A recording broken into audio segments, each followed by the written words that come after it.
Hey guys, it's Alex, and I'm here today with my review for Without You There Is No Us by Suki Kim. This is the only book I managed to read during Nonfiction November that was intentionally for Nonfiction November, so I figured I'd better get a review up fairly quick on this one so it didn't drag on into January. This is a memoir about Suki Kim and her relationship with North Korea. She's a South Korean American who moved to the US when she was 13 years old. She always had an interest in North Korea, and whenever she had the opportunity, she would go there as part of a group of journalists who were escorted around to specific state-sanctioned events. In 2011, there was an English school opened in North Korea run by a Christian missionary group. Suki Kim, although she wasn't a Christian and she wasn't a part of this missionary group, signed on to be a teacher, so she spent the next several months undercover as both a missionary within the teachers around her and as a teacher to the students and the North Korean officials. Instead, she was a writer, and she went with the intention of writing a book about North Korea and what it was like to be there. Her role in the society gave her a really interesting perspective on North Korea, although still incredibly limited, as the North Koreans were very strict about what she was allowed to see and what she was allowed to do. She and her fellow teachers, as well as the students, were never allowed to leave the school unless sanctioned by authority figures, which was very rare. I gave this book 4 stars and found it incredibly fascinating. Because Kim is a journalist, this book was very well written and very easy to read. It does come across more like a newspaper article that she's writing, and that everything is very clear, very precise, and easy to follow. I could definitely see her journalistic roots in this, and it only took me about a day to finish this book. This is the first book I've read on North Korea, so I am very limited in my knowledge of the subject. I do plan to read more because it's something that very much interests me.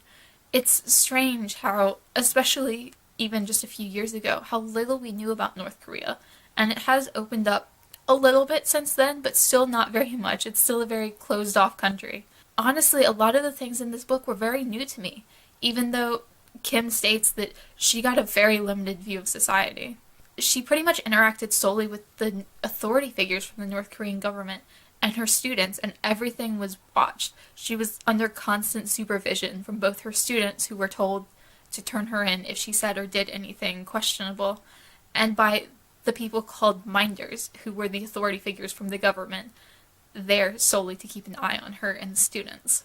It's a very scary situation because she does say that she felt exhausted. She and the other teachers felt exhausted all the time because they were so stressed about having to constantly watch every word that came out of their mouth and everything they said and did and looked at. They couldn't have a conversation with the students about anything as casual as pop culture because they wouldn't know any pop culture. At one point, she gets permission to show some of her students a Harry Potter movie, and they were so excited because they'd heard vaguely of Harry Potter, some of them, but they didn't really have any idea what it was, apart from knowing that it was a pop culture thing and just being proud of themselves to know even such a small amount of a pop culture topic. That was something I really enjoyed in this book, the complete ignorance the boys had of the outside world, because that's something that's so difficult to capture in fiction.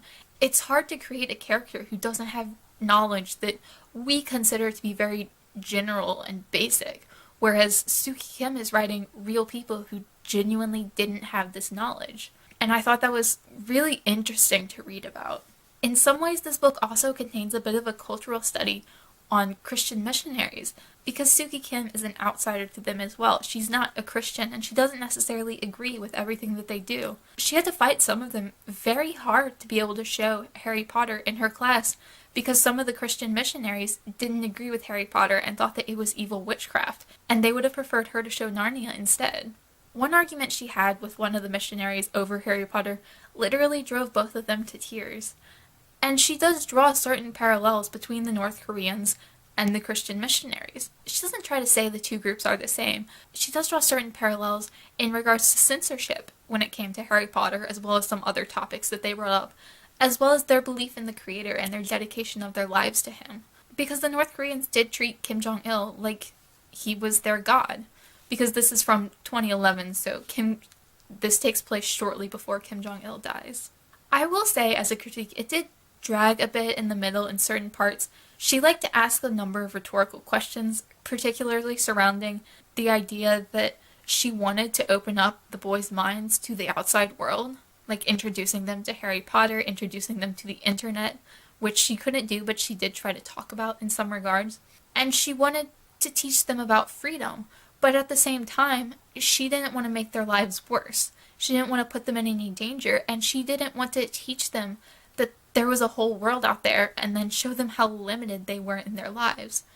And that was something she struggled with throughout the book, which was a very interesting topic, but I felt like she didn't delve deeper into it. It didn't have enough substance. She would ask the rhetorical question and say she was torn, and then she'd kind of move on to a different topic and continue on with her life until it came up again, at which point she'd ask the same rhetorical question and go through pretty much the same struggles that she felt.